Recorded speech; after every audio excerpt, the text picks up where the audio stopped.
One of the best episode. जब पता चलता है कि जाने की मौत हो चुकी है और सभी लोग ये कंफर्म कर देते हैं तो अनिरुद्ध हिम्मत नहीं हारता। वो उसके लिए पूजा करता है। मंदिर बंद होती है लेकिन फिर भी वो उसके लिए दिन रात एक कर देता है और अब फैसला कर लेता है कि उसे फर्क नहीं पड़ता। और हाँ, पूजा से पहले वो जानक का नाम जानक बॉस बताता है और सबके सामने उसे पत्नी के रूप में एक्सेप्ट भी करता है। बात करें एपिसोड की स्टार्टिंग की तो ये हॉस्पिटल के बाहर से होती है। अभी से लेकर अंदर जाना होता है। जैसे इसकी फैमिली पहुंचती है तो ये अपने घर वालों की तो बातें नहीं सुनता बल्कि उनकी बहुत ज्यादा बेइज्जती करता है और ये इसे ले जाकर के इमरजेंसी रूम में लेकर जाता है। डॉक्टर तो ये कंफर्म कर देते हैं कि अभी हम कुछ वक्त के लिए कुछ नहीं बोल सकते जब तक ये पूरी तरीके से चेकअप नहीं हो जाती। अब यहाँ पे बहुत चिंतित होता है। ये सोच रहा होता है कि आखिर जनक ने ऐसा क्यों किया, क्या कारण होगा। तो इसे लगता है कि जो भी इसके साथ में हुआ, इसके सिंदूर को मिटा दिया गया, इससे सबके सामने जलील किया गया, वो स्टेज पे अब ये सारी बातें सोच करके इसे बहुत गुस्सा भी आता है और ये समझ जाता है कि मैं जिससे प्यार करता हूँ अर्जी वो प्यार डिजर्व ही नहीं करती है। अब वो बहुत गुस्सा भी होता है लेकिन ये सारी बातें ना अब फोन करके बता देती है बिपाशा भी कि जनक की मौत हो चुकी है। ये जब कंफर्म कर देती है अर्जी सृष्टि भी हॉस्पिटल पहुंच जाते हैं और वो जब देखते हैं अनिरुद्ध कहीं जोर जोर से जा रहा है तो पता चलता है कि वो तो पूजा करने जा रहा है। अभी बहुत गुस्सा भी होता है। वो सृष्टि की खुले आम बेइज्जती करता है सबके सामने। वो बताता है कि वो तो आपके ही खून है ना, लेकिन आपके अंदर कितना नफरत भरा हुआ है उसके लिए। मुझे लगता था कि आप एक अच्छी औरत है लेकिन अब मुझे समझ में आता है कि आपके जैसा घटिया औरत मैंने अपनी जिंदगी में नहीं देखा। आप तो उससे मतलब आप तो घटिया से भी घटिया गिरी हुई हैं। इतनी बेइज्जती करता है ना, उसे लगता है कि तुम उस 2 कौड़ी के लड़की के लिए मेरी बेइज्जती कर रहे हो और जिसको लगता है कि तुम मेरी मॉम की बेइज्जती करता है वो उसकी बातें नहीं सुनता बल्कि उसको भी गालियां तो नहीं देता लेकिन इतनी बेइज्जती कर देता है ना कि कोई अगर अच्छी लड़की हो जो इतनी बेइज्जती से है तो वो वहाँ पे बिल्कुल नहीं रहेगी और वो चला जाता है यहाँ से। घर वालों को लगता है कि आखिर अनिरुद्ध ऐसा क्यों कर रहा है और उस एक लड़की के लिए हमसे रिश्ते तोड़ रहा है।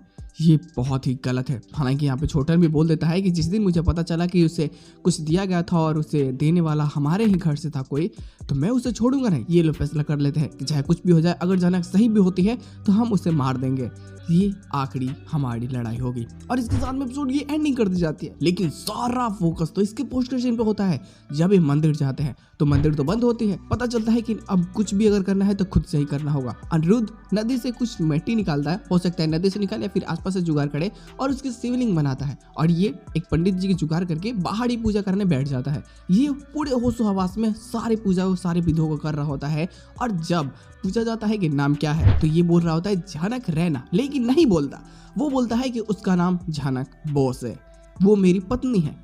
एज ए वाइफ ग्रुप में वहाँ पे पूजा करवाता है पंडित जी से और ये सारी बातें ना घर वालों को नहीं पता चलती। लेकिन जब तक ये लोग वहाँ पे पहुँचते हैं पूजा संपन्न हो जाती है। सृष्टि वहाँ पूजा में विघ्न डालने की पूरी कोशिश करती है। सृष्टि वहाँ पे पूजा में विघ्न डालने की पूरी कोशिश करती है। वो तो किसी तरीके से चाहती है कि पूजा रुक जाए और अनिरुद्ध हम सबसे माफी मांगे, लेकिन वो कुछ नहीं करता। पूजा भी संपन्न होती है, वो किसी से माफी भी नहीं मांगता बल्कि 2-4 बातें बोल करके वहां से चला जाता है कि वो बोलता है कि मेरी सबसे ज्यादा जरूरत भी जानक है और मुझे फर्क नहीं पड़ता कि आप लोग मेरे बारे में क्या सोचते हैं। जो करना है कीजिए, नहीं करना है मत कीजिए।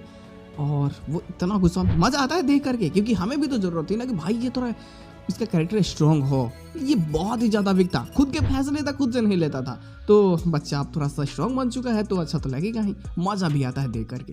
ये जाता है हॉस्पिटल में, उसके पास में फूल रखता है और अब आंखों से बहते आंसू ये बताते हैं कि ये प्यार करने लगा है उससे। और छोटे को तो कंफर्म हो जाता है कि अनिरुद्ध तुझे प्यार है यार, मैं समझता हूँ तू प्यार करने लगा है। तो झूठ बोले लेकिन तेरी आगे झूठ नहीं बोलेंगे, तुझे प्यार हो चुका है। और बस यही सारी बातें वो समझाने लगता है जो सच में आगे जाकर के बेहतरीन होंगे। लेकिन यहाँ से अभी तो जाएगी नहीं। हो सकता है कि कुछ दिनों तक ये कोमा में रहे या फिर 50-50 में, कुछ भी अभी पता नहीं चली है। तो हो सकता है वो ठीक भी हो जाए। तो जो चीज़ें होगी मज़ेदार होगी। अगर इसका एक्स्ट्रा प्लॉट सुबह देखने को मिल जाए तो एक बार ना भाई सुबह को ही जरूर बातें करनी है ताकि हमें पता चल जाए कि क्या होने वाला है।